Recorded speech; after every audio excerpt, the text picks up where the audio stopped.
एक बार एक घर में एक लड़का अपने माँ बाप के साथ रहता था। बाद में उसकी शादी हो गई और वह लड़का और उसकी बीवी अपने माँ बाप के साथ रहने लगे। अचानक एक दिन उसकी माँ की तबीयत खराब हुई और वह गुजर गई। अब उनके पिताजी अकेले थे और वह इन दोनों के साथ रहते थे। समय बीतता गया और 6 महीना हो गया। 6 महीने बाद एक दिन उसकी बीवी ने कहा कि अब हमें अपने पिताजी के बारे में कुछ सोचना चाहिए और उन्हें कहीं और छोड़ आना चाहिए। बेटे ने बोला कि मैं किस तरह से अपने पिताजी को कहीं और छोड़ाऊँ? उन्होंने मुझे बचपन से पाला पोसा और बड़ा किया, मैं उन्हें छोड़ नहीं सकता।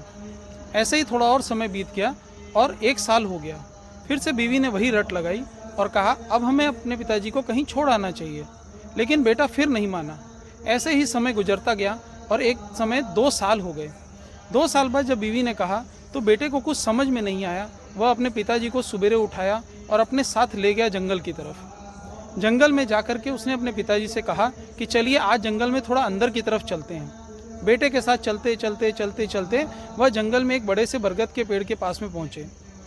उसने अपने पिताजी से कहा कि पिताजी काफ़ी समय हो गया है, अब मैं सोचता हूँ कि आप यहीं पर ही रुक जाइए और मैं वापस चला जाता हूँ, आप हमारे साथ अब नहीं रह सकते। पिताजी मुस्कुराए और बोले कि बेटा यहाँ से और 2 कदम आगे एक दूसरा बरगद का पेड़ है, मुझे वहाँ पर छोड़ आओ।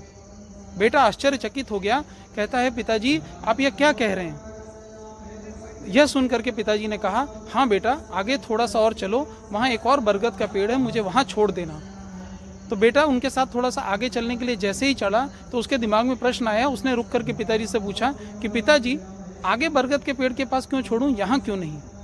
तो उसके पिताजी ने कहा कि बेटा इस बरगद के पेड़ के पास में मैंने अपने पिताजी को छोड़ा था, तुम मुझे उसी बरगद के पेड़ के पास छोड़ दो और समय आएगा आज से 22-23 साल के बाद में तुम्हारा बेटा भी तुम्हें यहीं पर ही छोड़ के जाएगा। तो दोस्तों इस कहानी से हमें यह शिक्षा मिलती है कि हमें कभी भी अपने पिताजी या बड़े बुजुर्गों का अपमान नहीं करना चाहिए, उन्हें हमेशा अपने साथ रखना चाहिए और जैसा उन्होंने हमें पाल पोस करके बड़ा किया हमेशा उनका उतना ही सेवा करना चाहिए। हमेशा उनकी सेवा करते समय हमें यही सोचना चाहिए कहीं हमारी सेवा कम ना पड़ जाए।